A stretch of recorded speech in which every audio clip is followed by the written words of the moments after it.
गुढीपाडव्यासाठी अजून makeup look ठरला नाही तर ही रील नक्की पहा।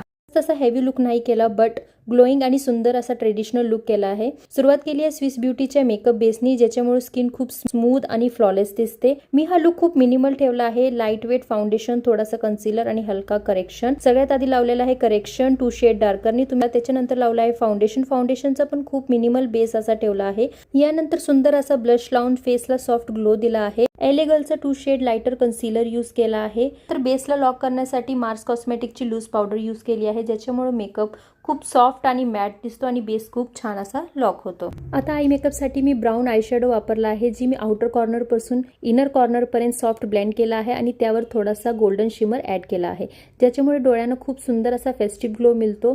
फेस्टिव्ह लुक साठी हा आय लुक खूप एलिगंट आणि ट्रेडिशनल दिसतो। काजल यूज केला आहे आणि मस्कारा लावून आय मेकअप कंप्लीट केला आहे। आता यूज केली आहे मार्स कॉस्मेटिकची लिपस्टिक आणि लास्ट नथ आणि चंद्रकोर लावून आपला हा ट्रेडिशनल लुक कंप्लीट केला आहे। मिनिमल मेकअप पण खूप असा सुंदर आणि पारंपरिक मेकअप लुक तुम्हाला कसा वाटला कमेंट करून नक्की सांगा।